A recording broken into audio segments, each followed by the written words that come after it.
That's so awesome. I love your story. And when I found out that you were in the travel business, I mean, because that's what I love to do. I mean, that's like my all-time favorite thing to do is to get on a plane. I know a lot of people, they don't like to be on planes, but because I have financial freedom, I get to go on planes whenever I want to go on plane. It's a different experience, right? Than when you have to go on a plane versus you want to go on a plane. I love hearing stories of triumph, and I love hearing stories of people that didn't give up. And because every single one of us, we're gonna, if we haven't gone through anything yet, we're gonna come through some way, somehow. Something's gonna happen in our life that's gonna challenge us to a high degree, and it's our ability to be able to to make something of nothing. That is the real adventure, and it's the real story that we're going to tell. I mean, people are excited when you're having success, but they want to know, like, what you do when you weren't having success. What did you do? How did you come out of it? And so the question I have for you is, like, is there kind of a formula that, because after a while you see patterns to different situations. When you're down 100, when you're down $5 million from 150 million, like, what do you do at that point? Like, what's going through your mind?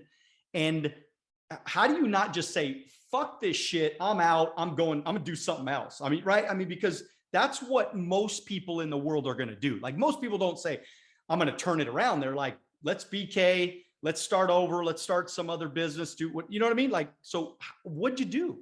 What was That your was the thoughts? advice most of the people, especially my family, gave me. I said, why are you trying to salvage this? Yeah. You've hit an iceberg. Just stop rearranging the deck chairs. Just go and find another boat. And I think no one really cares if you're going through a lot of the trouble that you're going through until you save it, until you rescue it. And then sometimes I was telling people what I'd done, and they go, "Yeah, it's okay." And I said, "No, you don't understand. I lost 36 of my 39 clients. I lost 1,500 clients, advertising clients. I lost 300 staff. No, this wasn't a little blip. This was a complete tsunami of an event. And everybody was saying, just go find a new train set, go play something else. And I went, this isn't my fault. I haven't. It's not like sometimes you make a mistake in business, which is your fault, and you have to deal with the consequences. This wasn't my fault, but it was my responsibility, and it was my responsibility to the people who stuck by me to give them an opportunity. And I just kept saying, look, let me focus on plugging the holes. Let's see if we can save this boat. And I remained incredibly positive all the way through until about June, I think about 2021. And then I really had a nervous breakdown. Once I felt I could see the light at the end of the tunnel, I'm like, fuck, what have I just gone through? How did I put myself through that? I didn't stop. I just kept going and being positive and being this beacon for everyone else, going, it's going to be okay. It's going to be okay. And then I fell apart. And so I tell that story as well of, I was deep in, I think the most important thing, and you all know this because you've written books, how many times has a book been written about a positive subject by someone who is on their knees crying into the ground? Oh, I'm sure plenty. Oh, I'm sure plenty. It has to be, because you have to go somewhere dark and miserable. It's like I kept saying, if we're going to hell, we've got to bring a gift back with us, because there's no way I'm coming out of this with nothing to show for it. So that was the ethos of what kept me going. Well, I heard you say, because I want to make sure that you clarify. I want to get some clarification, because I heard you talk about hard work, and because I always say, I want to work. I want to work smart, and I want to work hard. And you kind of had said something about, like it's all about hard work. And so I wanted to get your clarification on that. So my mind is thinking the right way here, because I mean, I just think that there's no question hard work is important, but working smart is important too. So what'd you say? Yeah, that's a flick of a coin, that one. I I think, yes, you've got to work smart and you've got to work hard. I've always been the hardest worker in the room. I also said when I come out of COVID, I'm not going to be the hardest worker in the room, but I'm going to work. I'm not. It's not like I'm not working hard. I mean, like it's 7 o'clock at night and we're having a conversation. You know, people say, but this is enjoyable. You know, I enjoy working. It's not a chore to me to work. So you've got to create an environment where, and that's what I've tried to do as a business. There's always create an environment where I would like to come to work and I'm comfortable there. I mean, if you have a look at my Instagram, you can see my office. I've turned it into like a Barnum's pleasure grounds with sofas and bars, and it's a fantastic place. Some of the people want to have sleepovers at the office because it's nicer than their apartments. But it's the same with luck and the same with everything else. As long as you include hard work into it, there's no problem. Most people today want instant gratification, want instant results, and are not prepared to put the hard yards in, not prepared to go through the difficult periods. As soon as it gets difficult, I'm jumping ship. Someone's going to give me $5 more, I'm off to the next job. And I think that's the problem. And someone once told me, they said, forever is a long fucking time. And you've got to be able to last out. I've been doing this 27 years. I've got more energy than some of the 20-year-olds who work for me. I love it. I love it. 25 years I've been in business so far. Got recruited into financial services at 21. If you could imagine, man. I mean, I was just a punk kid making $7 an hour. And I said, man, I'm going to go do something great. I'm going to change. And I heard all these guys talking about, man, you could get rich and you could travel the world and you could do great things. And what's crazy is I believed all that shit, like I bought it hook, line, and sinker. I bought it. I did exactly what they told me to do. I was so coachable.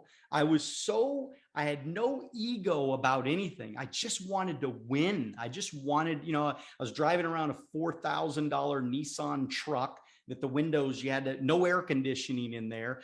And I just wanted to be somebody. And thank God I didn't quit. Thank God I just kept pressing forward. And it's funny because you mentioned something a little earlier about your childhood. And you mentioned that you kind of wish you had a better story to tell. And I tell people all the time, like, even in business for me, my first, 10 years in business, becoming financially independent, I didn't have any bad stories. It worked exactly like they told me it to work. They said it was going to work like this. I did what they told me to do, and it actually worked. And so how important is it that new entrepreneurs that are going into business right now, how important, or even employees that start with a new company, corporation, how important is it for them to get rid of their egos and follow instruction, and be coachable, like follow the game plan? These people are coming into the business and they're telling you how to run a business. They're telling you, actually, the way you're doing it is wrong. Really what you should do is let me work from home 3 days a week. I don't really want to make phone calls. I want to do emails and send DMs. And I'm like, you're going to be jumping from job to job. Let me show you a picture of this guy and let me show you his LinkedIn. Look how many jobs he's had since he left me. Right? And let me show you two other people who have stuck by the process. Let me show you how their lives are living out. One of them lives in Costa Rica in a house he bought cash for, and the other one lives in Ibiza. Same story. They followed the process. They did the job. They worked hard, and they got the rewards of the job. So you are either going to be A, B, or C. Which one do you fancy being? If you're not prepared to do the things that you dislike, you're not going to get the things that you want. So who do you call? I mean, obviously you've had some decent success in your life, and who do you call for advice, or who's your mentor, or who was your mentor, and who is your mentor now?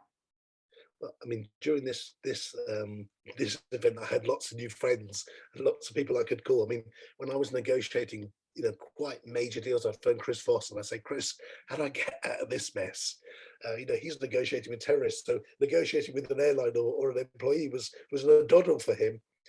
I have a friend, my first friend, who I met when we were 17 at my first job, and we were door-to-door salesmen. We were selling insurance door to door. So I was in the financial services, same sort of time as you. So I'm thinking, you do recruitment. I remember recruitment in those days. We'd have a sales meeting and the boss would go, "Oi, you at the back, off. You're not wanted here anymore." It was as brutal as that. But my friend Peter, as I said, he and I have been friends for 33 years. Um, I don't know why, but he has 3 Lamborghinis. He's done particularly well for himself, and he'll phone me when he's going through it, and I'll phone him, and he'll go, "Si, wipe your mouth, shut up. You lost the battle, not the war. Get back on it." And sometimes you just need someone in your life who's just going to say, "Oh, shut up, stop whinging, and just get on with it. You're being a baby about this." So he's one of the people I speak to, and and I just take solace in that, that friendship, the one that's been so long, and we've got that relationship where we could just tell each other it's not a what do you call it, like a water cooler, like a pity party where we come and both moan about stuff. We will, one of us will bring the other one back to life and say, "Come on, this is silly now." Thank you for watching our short clips on Alonzo Academy. If you'd like to watch the next short clip, click here. If you'd like to watch the entire podcast, click here.